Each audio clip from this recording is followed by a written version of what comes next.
Welcome to my channel learn math with Sunil Kumar नाम। आज हम लोग पढ़ेंगे वर्ग तथा वर्गमूल। ठीक है, ये भी टेट का एक हिस्सा है। तो वर्ग तथा वर्गमूल क्या होता है ये आपको हम समझाएंगे और इससे संबंधित कुछ क्वेश्चन कराएंगे। ठीक है, तो वर्ग तथा वर्गमूल। तो पहले समझिए कि वर्ग होता क्या है। देखिए, किसी संख्या का वर्ग का मतलब होता है उस संख्या का दो बार गुणा, दो बार मल्टीप्लाई। सीधा कॉन्सेप्ट। ठीक है, मतलब ये भी कह सकते हैं the square of a number is the product of the number with two times. ठीक है, ये ध्यान रखिएगा। जैसे मान लेते हैं अगर कोई नंबर x है तो x का वर्ग क्या होगा, मतलब ये हुआ कि इसका दो बार गुणा। ठीक है, या इस पे x पे दो रेस पावर, ये पावर होता है, पावर बोल सकते हैं, एक्सपोनेंट बोल सकते हैं। ठीक है, एक्सपोनेंट, इंडेक्स बोल सकते हैं, घात बोल सकते हो आप। ठीक है, कोई दिक्कत नहीं है। बात समझ में आया। अब जैसे कह दिया गया कि 5 का वर्ग, तो 5 का वर्ग का मतलब क्या है, इसका दो बार मल्टीप्लाई, इसी संख्या का ट्वाइस बार मल्टीप्लाई, टू टाइम्स मल्टीप्लाई। तो 5 5 जा 25। बात समझ में आ रही है। ठीक है, तो ये भी कह सकते हैं किसी संख्या का स्क्वायर मीन्स, ठीक है, उस नंबर पर हम दो पावर टेकअप कर लेते हैं। ठीक है, और दो पावर का मतलब दो बार मल्टीप्लाई हो जाना। तो ये तो वर्ग समझ में आ गया। ये तो मान लीजिए पूर्ण वर्ग, सॉरी ये होल नंबर के रूप में था। अब मान लीजिए कहीं फ्रैक्शन के रूप में आया, 2/3 का वर्ग अगर पूछ रहा है, इसका स्क्वायर पूछ रहा है, तो उस सिचुएशन में हम क्या करेंगे, इसका दो पावर ले लेंगे। तो ये हो जाएगा 2/3 इंटू 2/3। तो ये 2 दूना 4, 3 त्रिका 9, ये हो जाएगा। कोई दिक्कत नहीं होना चाहिए। ठीक है, एक चीज ये भी समझ जाइएगा कि किसी भी संख्या का जब हम वर्ग करते हैं तो वह हमेशा क्या होगा, पॉजिटिव होगा, धनात्मक होगा। राइट। नेक्स्ट है, एक होता है पूर्ण वर्ग संख्या। ठीक है, पूर्ण वर्ग संख्या यानी परफेक्ट, ठीक है, स्क्वायर, या कह सकते हैं स्क्वायर नंबर भी बोलते हैं, स्क्वायर नंबर। ध्यान देखिए, ध्यान समझिएगा, स्क्वायर नंबर। ठीक है, इसे पूर्ण वर्ग संख्या बोल सकते हैं, पूर्ण वर्ग संख्या। ठीक है, क्या होता है, देखिए कोई संख्या परफेक्ट स्क्वायर, ठीक है, परफेक्ट स्क्वायर या स्क्वायर नंबर तब कहलाता है जब यह क्या हो जाए, इस नंबर को हम क्या कर सकते हैं, product of pair of equal factors के रूप में लिख सकते हैं। ठीक है, मतलब कोई नंबर है उसे, उसका जब हम प्राइम फैक्टराइजेशन लेंगे यानी अभाज्य गुणनखंड लेंगे तो उसको इक्वल फैक्टर, इक्वल गुणनखंड के जोड़े के रूप में लिखा जा सकता है। ठीक है, एक तो तरीका ही है कि we are able to express the given number as a product of equal factors या प्रोडक्ट ऑफ लाइक फैक्टर्स। ठीक है, product of pair of like factors के रूप में लिखा जा सके। दूसरा हम कह सकते हैं, देखिए, या परफेक्ट स्क्वायर या स्क्वायर नंबर भी बोलते हैं। दूसरा तरीका क्या है कि अगर कोई नंबर है वह स्क्वायर नंबर है, it means it is square of some natural number, मतलब किसी नेचुरल नंबर का वो वर्ग हो जाए तभी वो पूर्ण वर्ग संख्या होगा। जैसे मान लीजिए पूर्ण वर्ग संख्या क्या है, जैसे 1 है, 4 है, ठीक है, 9 है, ठीक है, 16 है। तो इसका क्या मतलब है, ये एक ऐसा नेचुरल नंबर एग्जिस्ट किया जिसका वर्ग करने पे आ जाएगा। एक ऐसा नेचुरल नंबर एग्जिस्ट किया 2, ठीक है, जिसका वर्ग करने पे बात आ जा रहा है, तो ये पूर्ण वर्ग संख्या होगा। अब 9 क्या है, पूर्ण वर्ग संख्या तब कहलाता है जब एक ऐसा नेचुरल नंबर, एक ऐसा प्राकृतिक संख्या 3 एग्जिस्ट किया जिसका वर्ग करने पे यानी दो बार गुणा करने पे वो बात आ गया।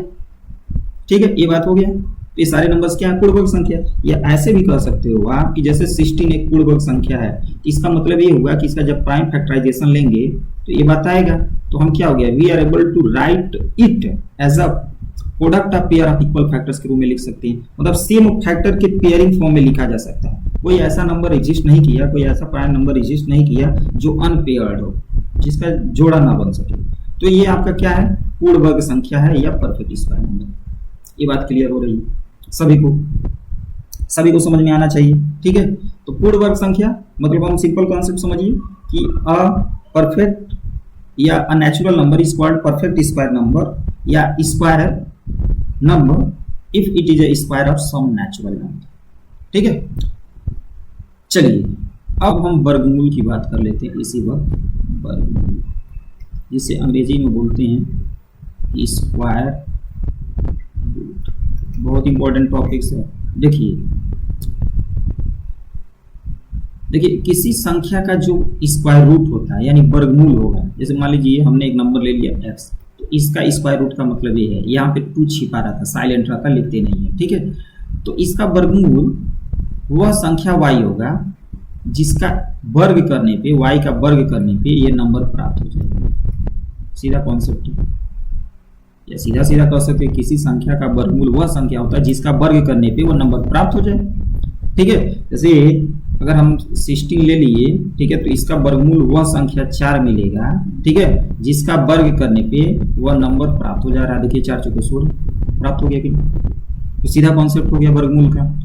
ठीक है, कुछ ये भी समझिए कि जैसे अगर मान लीजिए 3 पे वर्गमूल का मतलब हो गया 3 पे हाफ पावर। ठीक है, 3 raise to the power half बोल सकते हैं, इसे बोलेंगे स्क्वायर रूट। ठीक है, ये आपका स्क्वायर्स होता है। क्लियर है, ये अंडर रूट सिंबल हो गया। तो ये चीज ध्यान देने वाली बात है। अब हम इससे संबंधित कुछ क्वेश्चन बनाएंगे। ठीक है, तो जो हमारा क्वेश्चन होगा, तो मोस्टली जो क्वेश्चन होगा वह आपका पूर्ण वर्ग संख्या है कि नहीं है, इस तरह का एग्जाम में ज्यादा क्वेश्चन पूछे जाते हैं। मतलब कह सकते हैं कि कोई नंबर परफेक्ट स्क्वायर है, ठीक है, मतलब स्क्वायर नंबर है या नहीं है, वो चीजें पूछा जाएगा। तो शुरू करते हैं। ठीक है, तो देखिए पहला क्वेश्चन है, which of the following number is non perfect square. ठीक है, देखिए 10 क्वेश्चन, सॉरी हम 20 क्वेश्चन के अप्रॉक्स लिए हैं कि which of the following number is not a perfect square number, मतलब निम्नलिखित में कौन सी पूर्ण वर्ग संख्या नहीं है। तो सीधा सीधा समझ लीजिए कि कोई संख्या पूर्ण वर्ग संख्या तब नहीं होगी जब उसका इकाई अंक 2 हो जाए, 3 हो जाए, 7 हो जाए, 8 हो जाए। ठीक है, ये ध्यान रखना है। 2, 3, 7, 8 अगर है तो वह नंबर कभी भी पूर्ण वर्ग संख्या नहीं हो सकता है। ठीक है, तो यहाँ पे चेक करिए, तो देखिए यहाँ पे 8 आ रहा है कि नहीं? 8 आ रहा है। 8 जब आ रहा है तो यहाँ पे ये जो होगा यही आंसर हो जाएगा। कह रहा है इसमें कौन सी पूर्ण वर्ग संख्या नहीं है, तो 2, मैंने क्या बोला है, 2, 3, 7, 8, याद रखिए 2, 3, 7, 8। ठीक है, तो यहाँ पे क्या होगा, देखिए ये 4 है, 6 1, ये तो हो सकता है, ये ऑप्शन नंबर डी करेक्ट होगा। राइट, क्वेश्चन नंबर 3, इसमें देखिए तो 2, 3, 7, 8, तो देखिए ये क्लियर दिखाई दे रहा है, इसका इकाई अंक 3 है, 3 नहीं होगा, पूर्ण वर्ग नहीं होगा, मतलब it is not a perfect square number. देखिए परफेक्ट स्क्वायर अंग्रेजी में मैंने बोला है।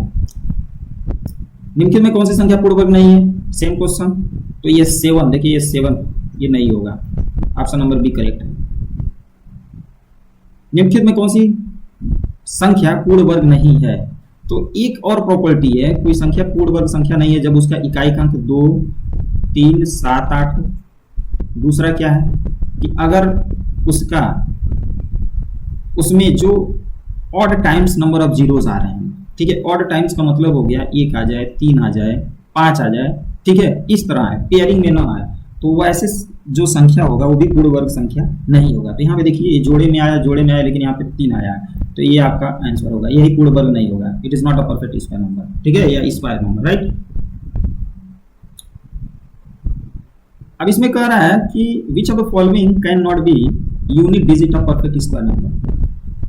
इनमें से भाई कौन परफेक्ट स्क्वायर नंबर नहीं हो सकता है जिसका इकाई अंक हो। तो भाई आपको मैंने बोला 6 हो सकता है, 1 रख सकता है, कोई भी बोल, जैसे 16 है तो इसका इकाई अंक 6 हो सकता है। ठीक है, ऐसे ये भी हो जाएगा, 121 हो गया। ठीक है, 9 तो है ही अपने आप में, तो ऑप्शन नंबर डी करेक्ट हो जाएगा। ठीक है, अगर कोई संख्या जिसका इकाई का अंक यानी 1 डिजिट 8 होगा तो कभी भी पूर्ण वर्ग नहीं होगा। एक उचित भिन्न का वर्ग क्या होगा? अब देखो भाई प्रॉपर फ्रैक्शन क्या है, जैसे a बाई बी है, तो जब a लेस है b से, ठीक है, a लेस है b से, तो आपका क्या होगा, ये उचित भिन्न कहलाएगा, या इसी को बोल सकते हैं प्रॉपर फ्रैक्शन। ठीक है, तो यहाँ पे जब भी जैसे मान लीजिए 2/3 है, तो जब इसका हम वर्ग करेंगे तो ये 4/9 क्या हो जाएगा, 9 हो जाएगा। तो ये हमेशा क्या होगा, यह लेस होता है, ये लेस होगा, मतलब वर्ग करने पे स्मॉलर देन फ्रैक्शन हो जाता है, छोटा होता है। बात समझ में आ रही है? दिए गए फ्रैक्शन से छोटा बनता है जब वर्ग करते हैं, बहुत इंपॉर्टेंट कॉन्सेप्ट है। देखिए यानी विषम संख्या है, तो यहाँ पे पदों के बराबर होगा, तो देखिए क्या है, sum of first n odd number है, ऑड मतलब विषम संख्या का जोड़ है, तो इसका फार्मूला ही बन जाता है एन स्क्वायर। ठीक है, तो ऑप्शन नंबर सी करेक्ट है, स्क्वायर भाई। ठीक है, C, option number C is correct answer. इसमें कौन सा पाइथागोरियन ट्रिपलेट है? पाइथागोरियन ट्रिपलेट क्या होता है बताए थे, अगर एम एन पी अगर है, ये पाइथागोरियन ट्रिपलेट है, तो इसका ये मतलब हुआ कि M square plus N square is equal to P square होना चाहिए। ठीक है, मतलब ये जो है ये सबसे मान लीजिए बड़ा नंबर है, ठीक है, इसमें इसका जो वर्ग होगा इन दोनों के अलग अलग स्क्वायर के सम के बराबर होना चाहिए। तो यहाँ पे ट्रिक्स क्या हो सकता है? ऑप्शन नंबर डी करेक्ट होगा, ऑप्शन नंबर डी करेक्ट होगा। देख लीजिए भाई, 8 × 8 64 होगा, 15 15 में 225, ठीक है, ऐड करिए 5 4 9 6 2 8 और ये 289, ये क्या है 17 का वर्ग आ रहा है, ठीक है, 17 का वर्ग आ रहा है, तो ऑप्शन नंबर डी करेक्ट है। अब यहाँ से देखिए कुछ इंपॉर्टेंट क्वेश्चन आएंगे। What least number must be subtracted from 176 to make it a perfect square number. कह रहा है कि 176 में से कम क्या घटाया जाए कि ये संख्या पूर्ण वर्ग संख्या बन जाए। तो ये पूर्ण वर्ग नहीं है, it is not a perfect square number, ठीक है, परफेक्ट स्क्वायर नहीं है, मतलब स्क्वायर नंबर नहीं है। तो जब भी कहेगा, ध्यान समझिएगा, जब भी कहेगा क्या ऐड कर दिया जाए या घटा दिया जाए, तो दिए गए संख्या का डिवीजन मेथड द्वारा यानी भाग भेद से वर्गमूल निकालते हैं, कोशिश करेंगे निकालना, तब हम पता करते हैं। और जब भी कहेगा मल्टीप्लाई तो हम क्या करेंगे, एक दूसरा मेथड होता है अभाज्य गुणनखंड मेथड, जो प्राइम फैक्टराइजेशन मेथड होता है, उस पर जाएंगे, ठीक है। तो यहाँ पे भाई क्या है, क्या कह रहा है, क्या सब्ट्रैक्ट किया जाए, क्या घटाया जाए, तो बहुत सीधा कॉन्सेप्ट है। 176 इधर से पेयर बनाएंगे, ये आपका सिंगल है, ऐसे ही डिवीजन मेथड निकालेंगे, ठीक है। तो यहाँ से क्या हो जाएगा, एक में 1 1 जा 1, ऐसे माइनस करते हैं, 0 हो गया, ये 7 6 हो गया, एक एक क्या हो गया 2 हो गया। अब यहाँ पे क्या रख सकते हैं, अगर देखिए 3 रखेंगे तो 3 3 9, 3 2 6, तो 3 रखेंगे तो 23 बन जाएगा, तो 3 3 9 और 3 2 6 यानी 69। तो यहाँ पे क्या बचा भाई, तो 69 1 70, तो 7 यहाँ बचा, ठीक है, 7 बचा। तो सीधा कॉन्सेप्ट है कि अगर आप देखिए कि 13 का, अगर हम 13 का वर्ग कर रहे हैं, ठीक है, तो अभी तो 13 का वर्ग कर रहे हैं तो क्या हो रहा है, ये जो भी वैल्यू आएगा वो लेस होगा इससे 176 से, ठीक है, और कितना कम होगा, 7 कम होगा, ठीक है। तो अगर इसमें से 7 माइनस कर दें तो पूर्ण वर्ग संख्या बन जाएगा, तो 7 आपका ऑप्शन नंबर सी करेक्ट हो जाएगा। यही आपका जो रिमेनिंग है ये माइनस कर देंगे तो ये पूर्ण वर्ग बन जाएगा किसका, 13 का, ठीक है, 13 का स्क्वायर बन जाएगा। समझ में आ रही बात, कोई दिक्कत नहीं होनी चाहिए इस तरह के प्रॉब्लम को बनाने में।